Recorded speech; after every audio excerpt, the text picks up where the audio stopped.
J'appelle la foi une démonstration spirituelle et des épreuves avec Dieu. C'est la foi qui change la personne. Sans les épreuves, la foi est morte. Sans les épreuves, la foi est morte. Voilà pourquoi beaucoup de gens, quand ils sont en train de servir Dieu, ils pensent que quand on sert Dieu, on ne passe pas dans les épreuves. Les enfants d'Israël sont passés dans les épreuves dans le désert. C'était la démonstration de la foi et ils ont échoué. Même moi, j'avais compris certaines choses sur la foi. Un jour, je venais de quelque part, j'arrive, j'avais une fille qui s'appelait Delia et les serviteurs sont venus à moi. Papa, mais un tel est morte chez elle à la maison. J'ai dit, maman, je viens. Et quand j'arrive, le corps était déjà là, tout le monde était en train de pleurer, on attendait le corbillard. Quand je rentrais de la parcelle, je me suis dit, mais quand vous appelez Jésus, que Lazare est mort, Jésus, qu'est-ce qu'il a dit? N'étais-je pas dit que si tu crois, tu verras la gloire de Dieu? Je leur ai répondu, mais vous avez appelé Jésus, mais Jésus arrive, vous pleurez encore qu'il est mort. Et je suis rentré, j'ai prié Dieu, et l'Éternel lui a fait revenir à la vie. Donc sans les épreuves, cette foi ne doit pas être démontrée. Donc quand les problèmes t'arrivent, quand tu vois que ta charge est tellement grande, les épreuves sont tellement grandes, c'est par rapport à ta bénédiction. Parce que tu es grand demain. La foi, c'est celui qui a la patience.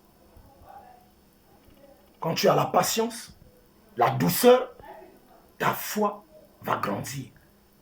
Et tu atteindras la terre promise. Chaque terre promise a des géants. Mais quand tu n'as pas la foi, dès que tu arrives comme Dieu m'a déjà promis la terre promise, et j'arrive dans la terre promise, les géants se lèvent et tu n'arrives pas à combattre. Et tu penses que, comme Dieu m'a envoyé, tu as perdu ta foi, tu commences à pleurer, mais tu ne rentreras pas. Tu ne rentreras pas. La foi est victorieuse. La foi est victorieuse. C'est comme ça, le jour où j'étais à Mindouli, pour commencer le ministère, j'ai fait quelques jours, j'ai loué une maison que l'Éternel m'a envoyée, j'ai prié, trouvé personne venir vers moi.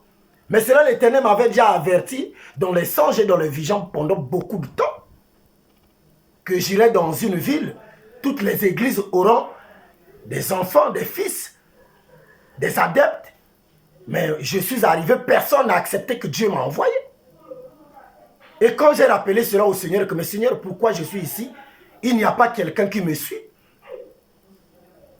Et j'étais là dans la prière, dans la tranquillité. J'ai senti l'Éternel bousculer mon corps physique.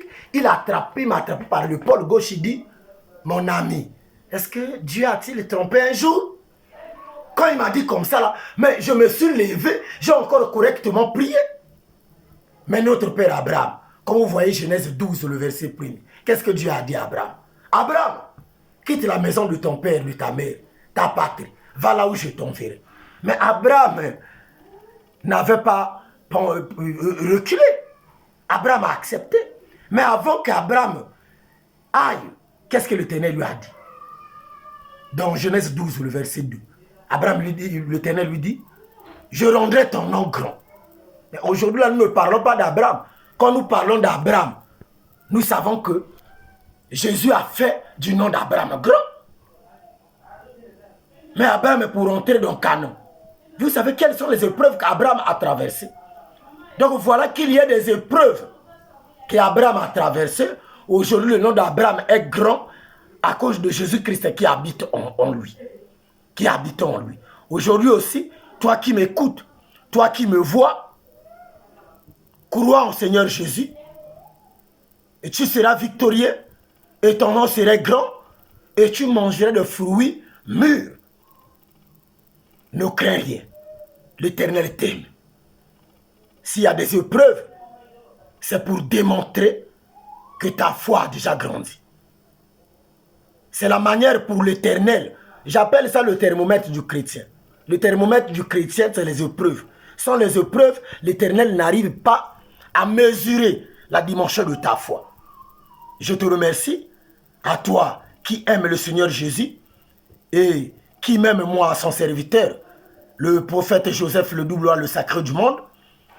Que l'Éternel te bénisse, que ta foi soit grande et que ça grandit de jour en jour, afin que demain, les gens parleront de toi par rapport à tes promesses, par rapport à tes œuvres, que tu es en train de mesurer la dimension de la foi.